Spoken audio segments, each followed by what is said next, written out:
What does being kind means to you?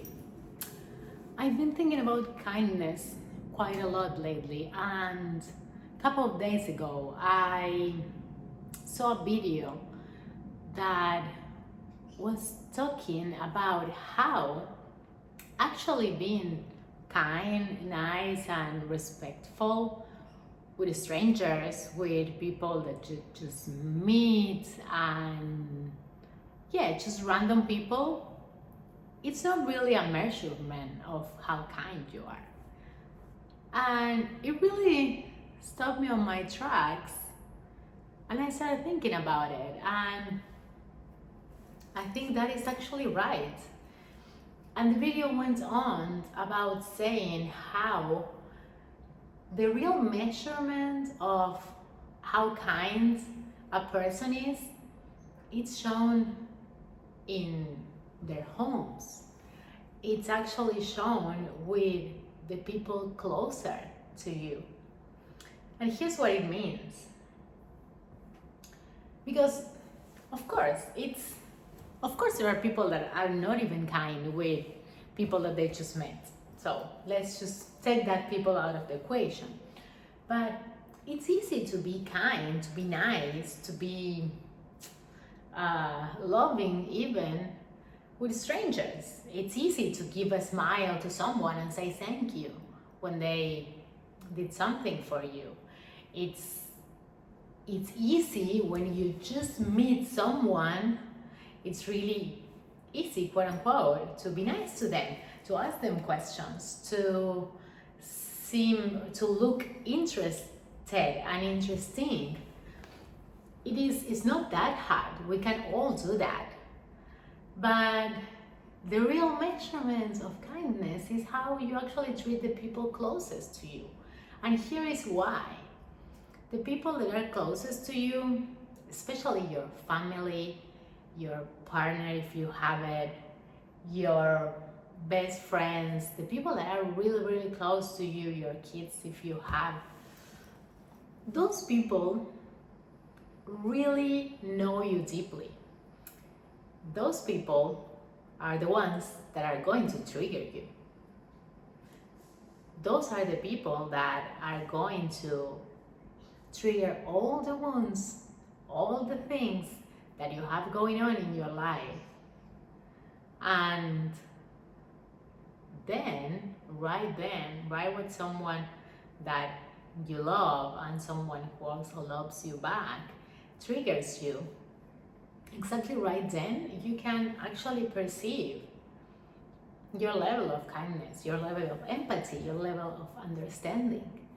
Because if you default into being angry and into saying hurtful things, into just being reactive and not treating the other person well, then how kind are you really? And I know it's hard. And again, it's especially hard with the people that are the closest to you. But when you start, I think the key here is when you start being more emotionally intelligent, emotionally aware, both of your emotions and the emotions of others, you can take a pause.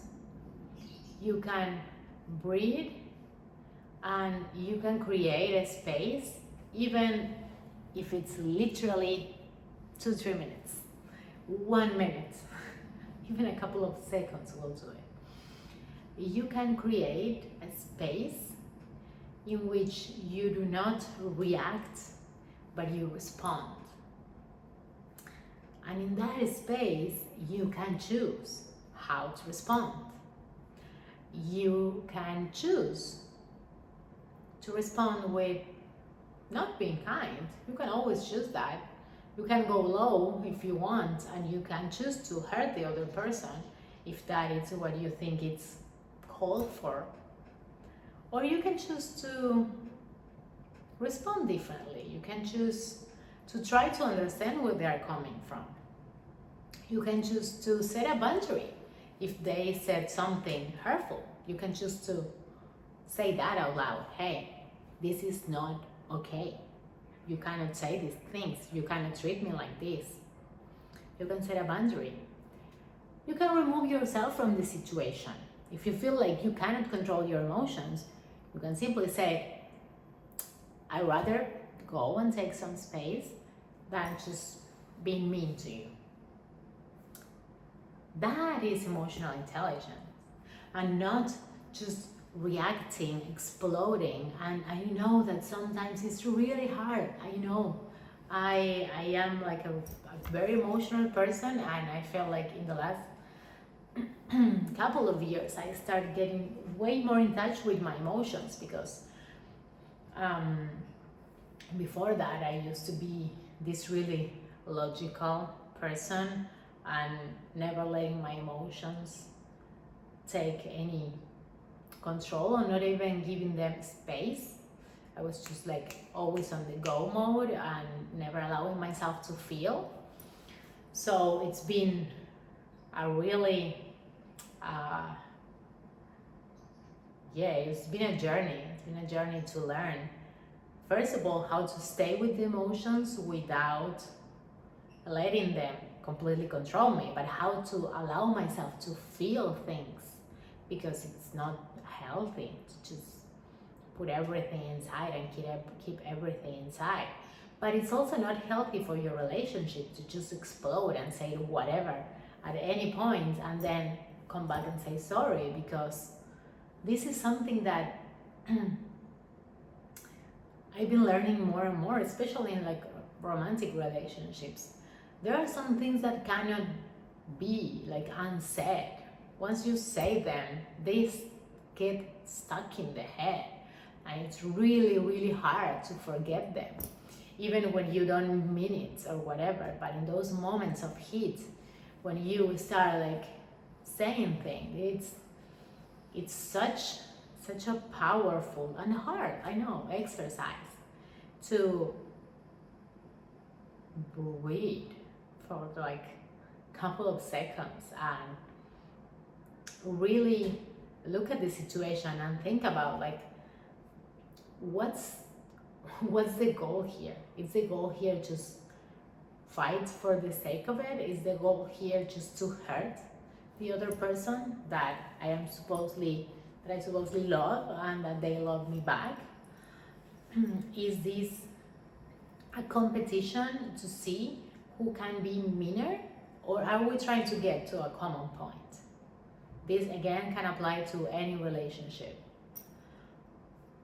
So if the goal, as I will guess from most discussions and arguments that you may have with the people you love, the goal should be to reach to a common point, to reach to a common conclusion, to get to a place where both parties are okay, are both like needs are listened and are taken into consideration. If that is the goal, then being mean or just getting into really heated arguments where you raise your voice, where you say things that you don't really mean, but you were so like all worked up that those things just come up, that is never gonna help. Never. That is gonna hurt. And again, what I was saying at the beginning, real kindness is shown with the people that you love the most, with the people closest to you, because those are the people who are there for you every day. Those are the people who see the best and the worst of you. Those are the people who stick around when you have maybe a really bad day, week, month, or season of life. And the way that we treat them, how kind or how mean we are to them, that's the real measurement of our hearts, of how again, how understanding, how how much empathy, how much kindness we actually can hold in our hearts. And this is not to blame. And if you are someone who normally really like gets really angry at the people that you love and say a lot of things, it's not to blame yourself, but it's to bring awareness to it. Because a lot of times we think we are nice and kind because we are just being nice to strangers, but that's performance. That's something that we can all do, because that's something that we can sustain, because it's just a short period of time. But you sustain being kind, being warm, being understanding, being empathetic with the people that actually trigger you and the people that you love and that are closest to you? I think that is a really valid question to ask ourselves. And yeah, I also like, I've been asking myself that, and I feel like I am always trying to improve not only myself but my relationships, and literally by taking that time and like creating that space, not to react but to respond, that alone changes everything. Like giving yourself that space changes everything. So yes, hope you try it out, and let me know in the comments what do you think about it, and see you tomorrow.